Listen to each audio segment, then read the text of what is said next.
Pernah nggak kamu rasa kayak lagi naik sepeda di jalan yang turun, terus curam gitu ya, makin lama makin cepet, terus tiba-tiba sadar, eh, gue lupa nih, gimana cara ngeremnya nih? Ini tadi pakai rem kaki, rem tangan nih. Nah, teknologi AI ini kayak gitu rasanya, makin dekat, makin cepet, dan bikin banyak orang panik. Tapi tenang, kita sekarang nggak akan ngomong yang ribet-ribet, nggak akan ngomong yang susah-susah. Hari ini kita akan ngobrol santai aja tentang gimana sih kalau kita naik sepeda itu asik gitu loh. Banyak orang yang masih salah paham. Mereka pikir untuk jago AI ini harus ngerti coding, harus jago komputer, harus gaya IT gitu. Padahal mah nggak sama sekali. Mastering AI ini bukan soal coding, bukan soal kamu jago komputer, bukan juga harus jadi anak yang digital banget. Ini bisa dilakukan sama kamu. Iya, sama kamu. Asal kamu punya satu modal. Kemampuan berpikir yang jernih dan rasa penasaran yang sehat. Karena AI itu bukan soal teknis semata. Jadi AI ini tentang cara kamu ngobrol, cara kamu mikir, dan cara kamu ngarahin.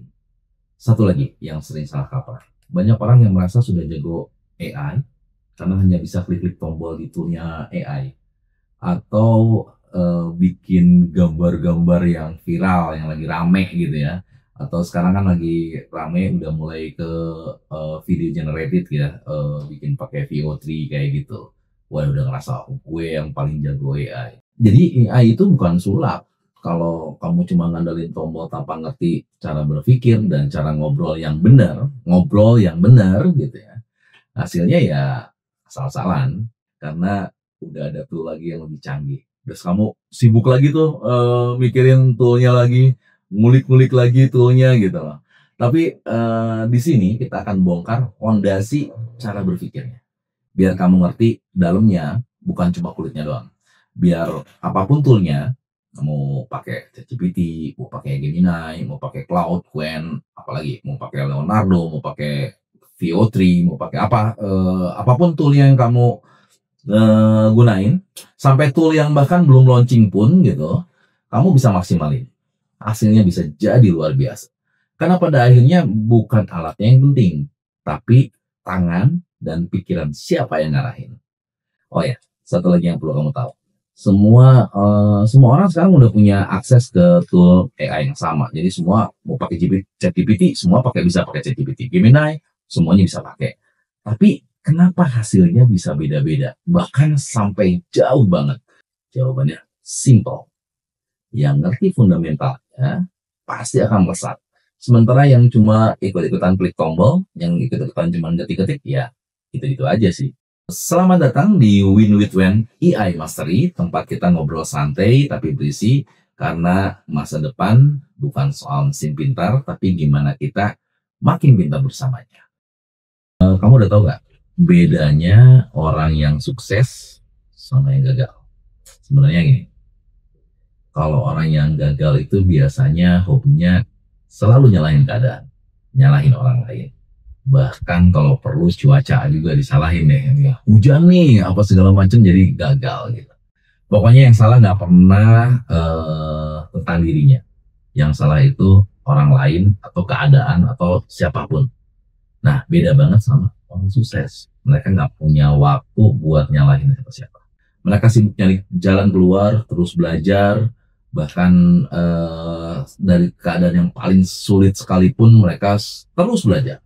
Sebelum masuk lebih jauh, kita ngomongin mindset dulu deh. Mindset itu sebenarnya kayak sikap kamu pas lagi main game, itu kan naik level nih, naik level lagi, level lagi. Levelnya susah banget. Terus kamu bilang bisa aja, bisa langsung ngomong, ah ini susah banget, nggak bisa, ini mah curang, gamenya curang nih. Itu kan salah satu opsi kamu ya. Atau kamu bisa terus coba sampai akhirnya kamu bisa naik level. Nah, mindset yang pas buat AI itu bukan yang cepat nyerah, tapi yang terus penasaran, terus pengen nyoba dan nyoba lagi sampai berhasil. Jadi kalau mindsetnya udah salah dari awal, jangan heran kalau kamu bakal ketinggalan terus sama yang lain yang lagi sibuk ngobrol bareng AI, lagi sibuk maju bareng AI. Ada pepatah yang bilang apapun yang kamu pikirkan, entah kamu pikirin benar atau kamu pikir ini bisa nih gitu, kamu bisa nggak? Nah, bilang ini mah gak akan bisa. Apapun yang kamu pikirkan, kamu benar. Jadi kalau kamu mikir ini nggak akan bisa, ya kamu akan bisa. Tapi kalau kamu bilang, oh aku nih bisa nih, aku bisa nguliknya, aku bisa menguasainya, ya kamu benar, kamu bakal menguasai. Jadi mindset. Jadi kita coba kita benahin dulu mindset kita belajar bersama-sama AI ini. Kalau di Islam tuh ada ada hadis yang bilang, aku sesuai dengan prasangka hambaku kepadaku, gitu. Jadi kalau kamu udah mikir nyerah, mikir nggak bisa, ya jangan heran kalau memang nggak bisa gitu. Tapi kalau kamu percaya bisa, peluang kamu untuk bisa itu jauh lebih besar. Nah, ngomongin percaya diri nih, ada satu tipe juga orang yang gampang puas. Ini banyak banget nih, apalagi sekarang-sekarang ini lagi tren kan, baru nyoba dikit udah bisa bilang, wah gue udah bisa kok AI, udah jago banget nih gitu. Bentar nih, serius nih udah jago. Jangan-jangan baru tahu kulitnya doang, baru bisa bikin gambar pakai AI atau bisa bikin video pakai AI. Nah, kalau kamu penasaran gimana sebenarnya nguasain AI lebih dalam, nguasain bagaimana sih kita menaklukkan si AI ini. AI ini bisa apa aja ya, ChatGPT, Gemini, apa segala macam, Leonardo, VO3. Nggak cuman soal klaim asal jago nih, aku jago gitu ya. Nah, kamu bisa tonton terus video sampai akhir, soalnya yang kamu tahu sekarang ini bisa jadi cuman seupil doang nih dari potensi AI yang sesungguhnya. Bisa jadi banyak hal yang sebenarnya bisa kita manfaatin, bisa kita kembangin. Sering banget kita dengar omongan kayak gini nih, AI bakal ngambil kerjaan kita. Memang meme-nya itu banyak berseliweran, lucu-lucu, serem-serem gitu. Kayak AI will replace human. Padahal sebenarnya nggak gitu juga kok. Ibaratnya kayak waktu kamera digital muncul, banyak fotografer pada waktu itu khawatir nih bakal kehilangan kerjaan karena bakal tergantikan. Nyatanya fotografer tetap eksis. Justru yang belajar pakai kamera digital itu yang kemudian akhirnya bisa bertahan dan berkembang gitu. Nah, jadi kalau menurut saya sih yang terjadi adalah human will replace by human with AI. Nah, jadi gitu ya. Jadi kalau ibaratnya seperti itulah gitu. Jadi bukan bakal diganti nama AI, tapi bakal digantiin kalau kamu punya kerjaan, misalnya kamu copywriter gitu ya. Kamu jadi copywriter. Ya kamu kalau misalnya tidak update gitu, ya bakal tergantikan sama copywriter yang gunain AI.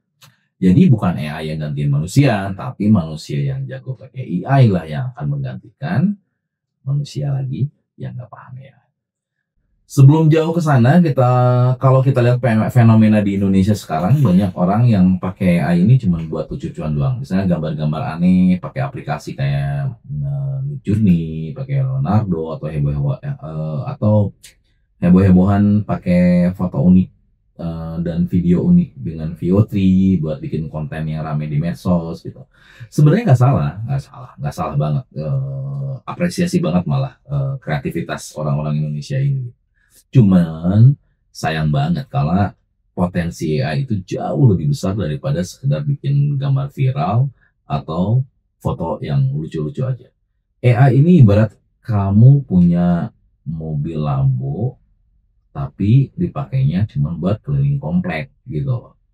Bisa aja sih, tapi kan sayang banget gitu. Karena AI itu layaknya perpustakaan raksasa dengan koleksi buku yang gak ada habisnya, dan ada robot yang bisa melakukan apapun yang kita perintahin gitu. Tapi buat ngambil manfaat dari situ, kita harus tahu dulu nih buku mana yang kamu butuhin, seperti apa yang akan kamu pelajari gitu kan. Jadi kamu harus tahu gitu secara persis. Kalau enggak ya kamu cuma bisa keliling-keliling doang di perpustakaan dan bingung sendiri gitu ya. Nah, supaya nggak bingung, kita harus tahu dulu cara ngobrol sama si perpustakaan ini nih. Gimana caranya? Gitu. Ya, kalau ibaratnya kayak punya temen curhat yang super sabar, siap kapan saja, punya pengetahuan tidak terbatas, nggak pernah bete, mesti kamu nanya yang aneh-aneh. Nah, itulah AI itu ya. Tapi ingat ya, dia itu cuman sebaik instruksi yang kamu kasih. Jadi dia itu akan jauh powerful sesuai dengan instruksi yang kamu kasih. Kalau kamu ngasihnya powerful, ya dia akan powerful. Yang pertama mesti dirubah dulu mindsetnya, atau bukan rubah, kita mantapkan dulu mindset kita gitu, bahwa sadar dulu bahwa AI itu kayak partner belajar yang setia. Dia nggak bisa nebak-nebak sendiri. Jadi kalau kamu tahu persis apa yang kamu butuhkan, hasilnya bakal keren banget. Jadi nggak harus tebak-tebakan gitu ya. Yang kedua adalah kamu harus tahu niat kamu harus jelas. Buat apa sih pakai AI? Mau bikin kerjaan kamu lebih simpel, atau mau cari cuan lebih banyak, dapetin ide kreatif, atau nemuin sumber rezeki baru, semuanya bisa gitu. Kalau kamu ngerti cara ngobrolnya, jadi gitu. Itu yang paling penting. Kamu ngerti bagaimana cara ngobrol sama AI. Yang ketiga yang bisa kita ambil itu adalah kita mesti ngerti nilai digital. Jadi di era sekarang itu, di era informasi yang berseliweran seperti ini, kayak kayak bumbu di makanan gitu. Kalau terlalu banyak juga nggak bagus, kalau terlalu dikit juga nggak cukup gitu, jadi hambar. Nah, AI ini kalau dibikin kayak kayak seperti kopi saset bisa, dibikin kayak kopi yang apa, jadi americano bisa, espresso bisa, atau mau dibikin kayak dipakai tambah krim, ditambahin jadi apa, karamel frappuccino gitu, ya bisa juga gitu. Nah, tergantung kamu gitu. Ya, mau bikin yang sasetan aja, generic gitu kan, kopi saset generic, atau mau bikin kayak espresso yang specialty, ya itu terserah kamu ya. Jadi itu adalah hasil dari cara kamu ngobrol sama AI. Jadi mulai sekarang coba deh lihat AI ini bukan sebagai ancaman, tapi sebagai sahabat baru yang pinter banget gitu, yang sahabat baru yang pengen bareng kita bertumbuh, berkembang, cari cuan, dapat ide baru, nemuin sumber rezeki baru yang sebenarnya mungkin kamu nggak pernah pikirin sebelumnya. Jadi dengan mindset santai, niat yang jelas, ngerti nilai digital yang pas, kamu nggak akan cuma bertahan di zaman AI ini, tapi bakal jadi orang yang paling keren, yang unggul di masa depan, dan masa sekarang dan masa depan. Nah, kalau saya sih pengen sharing gitu, gimana caranya kita ngobrol dan menaklukkan AI ini satu persatu, sedikit-sedikit. Kita mastery ya, kita bikin mastery itu mulai dulu dari fundamentalnya dulu. Dan ini fundamental pertama ini ya di sini gitu, kita rubah dulu mindsetnya gitu. Nanti kita di sini kita pengen bikin, karena di seri AI Mastery ini kita bukan sekedar bikin konten, ini gerakan. Aku pengen banget nih, saya tuh pengen banget itu kita upgrade semua mindset kita, karena banyak banget peluang, dan karena sekarang banyak banget orang yang sudah mulai mengerti dan menguasai beberapa tools gitu. Kita coba upgrade biar kita dapetin fundamentalnya, karena kalau seperti ini insya Allah Indonesia bakal jadi lebih maju lagi, karena kita bisa gunain ini buat banyak hal. Jadi kita bakal kupas habis, bukan cuma cara pakainya, tapi gimana caranya bikin AI ini relevan sama hidup kita. Buat yang kerja kantoran, yang dagang online gitu ya, sampai cari jalan baru buat berkembang. Jadi pastiin kamu stay bareng, terus kita akan bahas episode per episodenya, karena insight yang bakal datang itu bisa jadi titik balik buat kamu. Sampai jumpa di episode berikutnya. Di episode 2 nanti kita akan bahas lebih dalam bagaimana AI ini berpikir dan bekerja.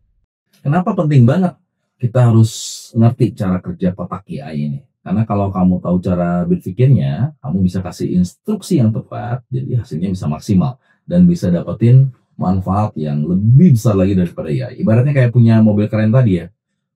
Kalau misalnya nggak tahu cara nyetirnya kan sayang. Nggak bisa memanfaatkan maksimal. Oke, gitu aja. Sampai jumpa di episode mendatang. Bye.